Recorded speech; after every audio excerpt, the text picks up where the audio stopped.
What's going on, guys? Welcome back to another scooter video. My name is Chase Ross, and in today's tutorial I'm going to be teaching you guys how to 360.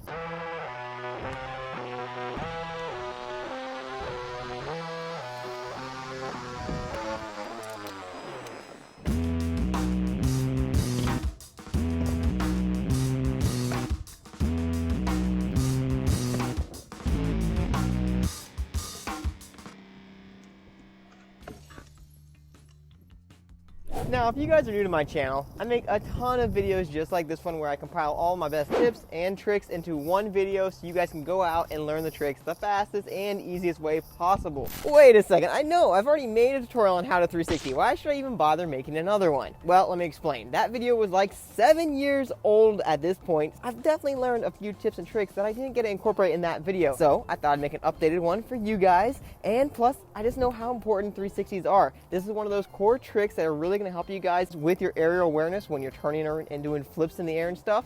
So definitely master your 360s and you won't regret it. All right, now that we've got our scooters in our hands, let's start approaching the 360. For starters, let's make sure we know if we're goofy or regular. The reason that this is going to be so important is because whichever way you stand on your scooter is actually going to determine which way you want to be spinning on your scooter. If you're goofy, like me, you're standing with your left foot in the back.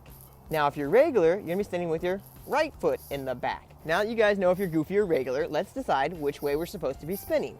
The simplest thing I like to do is actually look down at my toes. This is going to help me decide which way I need to rotate.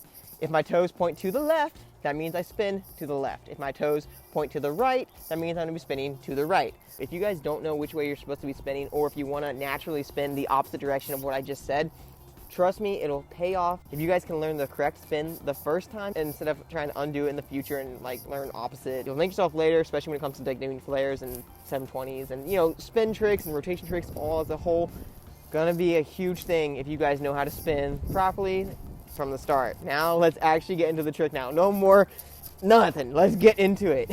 Starting off with step number 1. It's kind of self-explanatory, but you're gonna want to already have the basics of a bunny hop down. I know I probably didn't need to say that, but it also wouldn't hurt to mention if you guys know how to 180, you're gonna be one step closer to already mastering 360s. So what I would start out recommending, make sure you can bunny hop at least 6 inches off the ground. This trick is one that actually does not require a ton of height, and also if you want to take it fly out of a ramp, it really doesn't require you have a ton of speed to actually project yourself out of the ramp. It's actually one of those tricks that if you can't get out of a ramp or if you can't get over a box jump, I actually go to the 360 because it kind of cheats me up the ramp. It allows me to leave the ramp a little bit earlier, start the rotation, and then I can get myself over the box jump. But that's all to say, you really don't need a ton of speed to get this trick. You can even use a flat surface like I got behind me, or if you want to use a little kicker ramp, that's all up to you. On to the next step. Let's talk about how we want to approach our 360s. It's going to be all in the preload. So what you want to really focus on is turning into the 360. You want to start to carve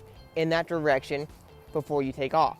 It's going to help if you kind of swerve, turn, and then pop. Let's practice that right now. We're gonna go nice and slow. We're gonna swerve out to the side, turn, pop.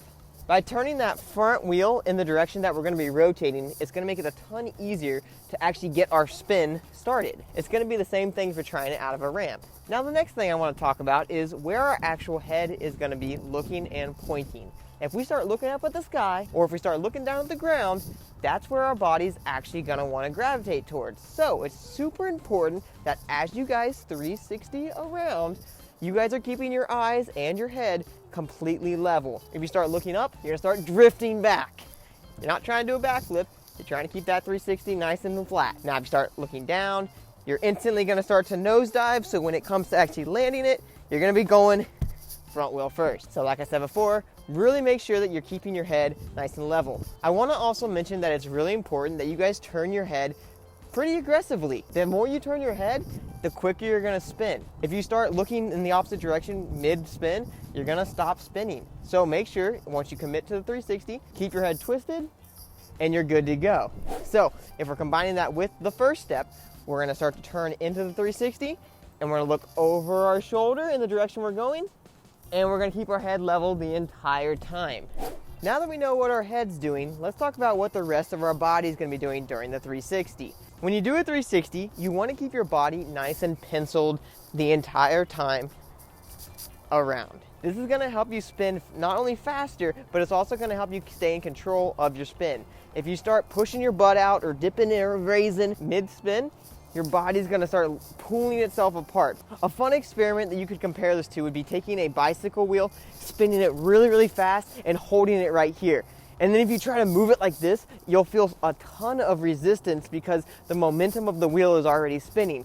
Now, if you take that and you turn the wheel sideways, your body is basically doing the same thing. So the tighter you can stay penciled up, the quicker you're gonna be able to spin. This is gonna be key, especially when you're trying 720s, 1080s, 360 backflips, 540 flares, anything that involves you spinning really fast. The tighter you can stay penciled, the easier the spin's gonna be. Now let me show you guys an incorrect one versus a correct one. In this incorrect one, you can see how my body starts to push out and I spin a lot slower. Now in this correct one, you guys can see how tight my body stays to my scooter and how quickly the 360 comes around. All right, at this point, you guys are about ready to go out and send this thing. But real quick, let's talk about the landing. The landing is gonna be just as important as the takeoff. If you guys can't slow down the rotation and spot the landing and actually roll away, well, you're not landing the trick, simply put. So let's talk about the best ways to slow down the rotation, spot it with our eyes, and roll away. All right, first things first. Like we were talking about earlier with our eyeballs, we wanna keep those things nice and level. When we come around and we're getting the 360, almost 3/4 of the way around, we wanna be spotting where we're going. So a quick visual, spinning, spinning, spinning, 3/4 of the way around. I locked eyes with where I'm landing. My head stays there. My body turns the rest of the turn around. Let's try it again here. See how my head kind of acts as like a gimbal? As it turns, my head turns the entire time till it locks onto the spot I'm gonna land, and then my body follows through. Now that we know how to spot our landing, let's talk about how to actually slow down our rotation enough to where we just don't keep blasting past the 360. We're actually gonna do what we were talking about earlier when we were talking about keeping our body nice and penciled. We're gonna do the opposite of that now. Once we get 3/4 of the way around on the spin, we actually wanna open up our body as we're spinning, and this will slow down our rotation. We start out nice and penciled, and at the last 3/4 of the way of the turn, we kind of open it up, slow it down, and then we can roll away. This is really important, especially when it comes to 720s or maybe even 540 flares or 360 backflips. If you're spinning really fast and you're going really quick, you gotta be able to slow yourself down on the last little bit of the turn. Now with all that, we've covered basically everything you guys need to know to go out and send your first couple 360s. I would mention if you're going out of a quarter pipe with this trick, you gotta lean forward a pinch more, because if you can picture yourself going up the ramp, you're kind of leaning back a little bit. So you gotta level out in the air to keep that rotation nice and level. That way you can land both wheels at the same time. All right, that right there is gonna do it for my How to 360 tutorial. I really hope you guys enjoyed this video. And if you guys go out and send your first couple 360s, tag me in the videos. I would love to see it. My Instagram is @chase.ross. Or you guys can tag Raptor Pro Scooters. We're always pumped to see you guys tagging us in your videos as you're progressing and getting better and better and better. As well, if you guys liked the video, give me a big old thumbs up and hit that subscribe button. And if you guys know someone that might benefit from a video like this one, share it with them. I really appreciate it. I put a ton of work into these tutorials for you guys so you guys can learn, like I said before, the fastest and easiest way possible. But let's go ahead and get out of here, guys, and let's get on to the next trick. If you guys have a trick in mind that you guys want to see me do next, comment it down below and I'll get it done for you guys. But until the next one, later.